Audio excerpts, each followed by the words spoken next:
E aí pessoal, Dorito aqui e eu espero que vocês estejam muito bem. Diferente do meu estômago, que agora não existe mais, é basicamente um buraco devido à raiva que eu acabei de ter agora há pouco no Twitter, mas ao mesmo tempo isso foi conveniente porque eu já queria falar com vocês sobre esse tema fazia um bom tempo e meio que não aparecia uma notícia para falar sobre isso, e o formato do canal funciona melhor quando eu comento a notícia e faço uma reflexão. Vocês estão aqui há muito tempo, vocês sabem como é que funciona. Enfim, lá estava eu no Twitter nesse domingo procurando temas pro vídeo do canal principal, quando de repente eu recebo umas notificações estranhas na timeline, são amigos me marcando, depois com as denúncias que eu fiz sobre um grupo de Facebook onde aconteciam umas coisas muito erradas, de repente todo mundo quer me mostrar esse tipo de coisa para que eu denuncie de alguma forma, o que de certo modo é bom porque significa que o pessoal tá se esforçando e procurando esse tipo de coisa, isso ajuda a segurar a ideia de que isso é realmente errado, mas ao mesmo tempo eu fico extremamente bravo porque eu acabo percebendo que esse negócio é muito mais comum do que eu imaginava. Então hoje a gente vai falar sobre a janela de Overton e sobre por que definitivamente idade não é só um número.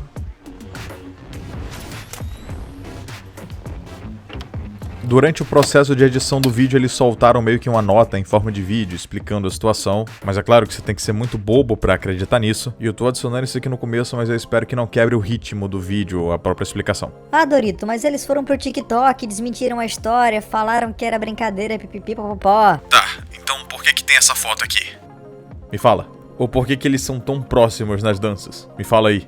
É lógico que isso foi falado porque o camburão já estava literalmente na porta. E com toda certeza eles estão cercados de pessoas que têm uma certa consciência da realidade e aconselharam a dar esse discurso para evitar umas consequências muito ruins pro lado desse cara. Então, uma vez que eu já esclareci esse negócio de pegadinha, a gente pode continuar normalmente com o vídeo. E mesmo que fosse de fato uma brincadeira, o efeito que isso causa é tão devastador que literalmente pouco importa. Você já vai ter um monte de adolescente com nada na cabeça querendo replicar isso. E esse é o verdadeiro problema.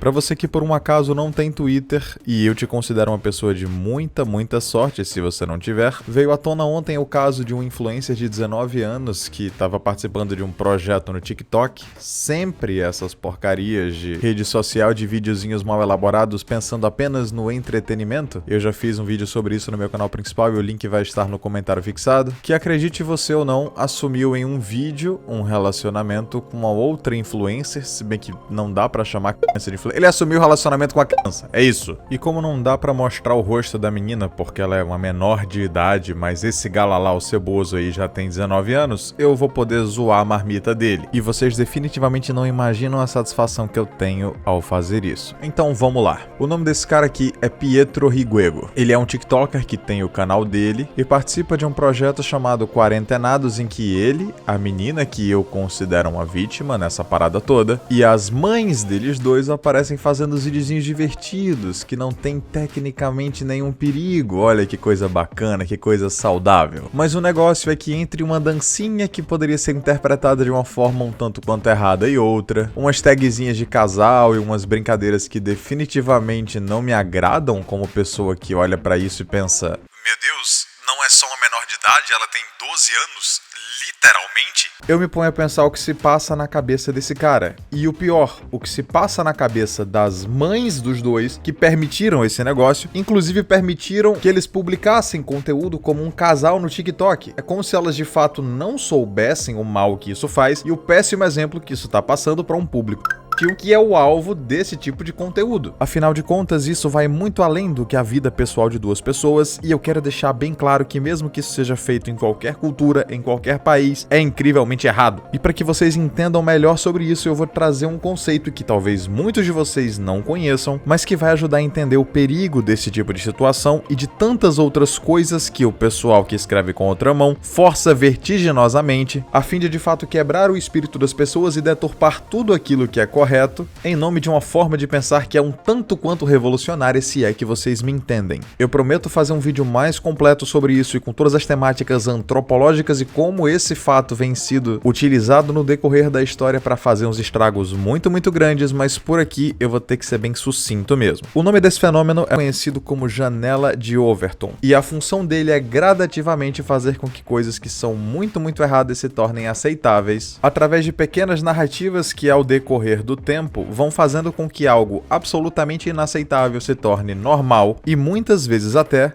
glamourizado, como de fato aconteceu, pelo menos para o público deles no TikTok, em que ao tornar o negócio público receberam apoio, carinho dos fãs e todo tipo de coisa que é absolutamente inaceitável, sendo consequência de uma narrativa que já vem sido fundamentada há muito tempo. E se vocês duvidam, acompanhe o raciocínio do cabeça de farelo de milho aqui que vai ficar bem claro. Para nós ocidentais e todas as outras culturas que têm como base a valorização de um indivíduo e a preservação da sua dignidade, apreciar relacionamentos com pessoas muito mais novas sempre foi tido como de fato algo imperdoável, algo que renderia aquele passeiozinho que geralmente não tem volta, ou no mínimo se a diferença etária não for algo tão absurdo, um belíssimo de um sacode. A coisa de 50 a 60 anos atrás, com o ganho de popularidade de certos discursos que já existem há muito tempo, mas adivinha, o povo não caía na lábia desse pessoal, esse tipo de ato parou de ser visto como algo tão sério, sendo classificado como psicologicamente uma enfermidade. E agora que esse pessoal estava sendo tratado como dodói, existia toda aquela aplicação de que a culpa não é dele, ele não é responsável pelos seus atos, e no final das contas, isso vai pouco a pouco tornando com que o ato torne-se menos monstruoso e até aceito, dependendo do quão doente mentalmente você seja, ou do tipo de ideia realmente errada que você apoia. Ao ponto em que chegamos em 2020 e há grupos publicamente militando pela legalização desse tipo de coisa. E não só em termos legais, na verdade você vê gente militando culturalmente por isso. Sendo esse caso que eu estou apresentando hoje algo mais indireto, porém não totalmente desligado, uma vez que a finalidade é basicamente a mesma: romantizar esse troço. Depois disso vem o segundo passo, que eu chamo de a fase da desculpinha, em que uma vez que é quebrada a barreira de que é terminantemente proibido fazer esse tipo de coisa, se começa a relativizar a ação através de um ou outro argumento que precisa da abstração do entendimento de certo e errado por conta do público para dar certo. E como hoje em dia todo mundo é prejudicado intelectualmente, meio que eles conseguem. Daí vem aquela desculpa que o rapaz ou a moçoila parecia ser biologicamente mais preparado para esse tipo de coisa, ou que até não aparentava ser o que realmente é, que já era mais desenvolvido fisicamente, se é que vocês me entendem, e tinha um papo muito bom para uma pessoa que tecnicamente seria, né?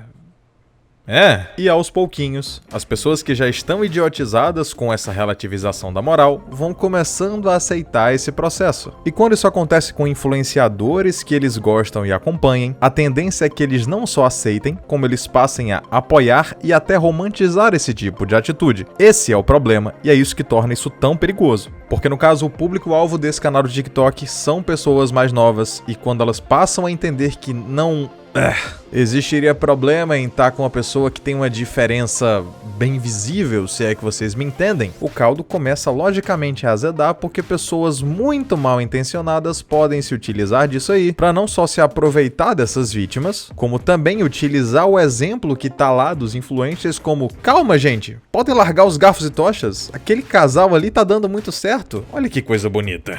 E com isso eu meio que finalizo a explicação sobre o que é a janela de Overton e como ela funciona. Parabéns, vocês conseguiram em pouco mais de 80 anos empurrar um discurso defendendo algo que é absolutamente inaceitável para quem pouco mais de 60 ou 70 anos, porque adivinha, esse negócio começou lá naquela escolinha muito doida que fica lá em Frankfurt, para algo aceitável e até romantizável pelos fãs desses influencers. E só para falar o quanto isso é errado, nem aquela questão física, ou seja, que a pessoa aparentava ser um tanto quanto mais velha, pode ser utilizada nessa situação, porque você vê que de fato, nem esse suposto desenvolvimento biológico aparente existia. Literalmente aparentava ser alguém de menor idade, inclusive. O que piora bastante a situação do Pietro, porque isso mostra que realmente não tem desculpa. Mas se mesmo com isso fosse uma tentativa de pegadinha pra conseguir uns likes, pra conseguir uns views e tentar alavancar a carreira de TikToker, ainda assim muita gente mais nova seria influenciada a fazer a mesma coisa, e consequentemente pessoas seriam prejudicadas até com traumas irreversíveis por conta da imprudência de gente que, na melhor das hipóteses, porque, como eu tô falando, eu tô sendo bem otimista aqui, está dando um exemplo terrível para sua base de fãs. E as consequências desse negócio podem ir muito além de um simples processo judicial. É quase que um caminho sem volta que esses e outros influenciadores têm feito, quer eles percebam isso ou não, que é, na minha visão, no mínimo irresponsável e no máximo passível de, né?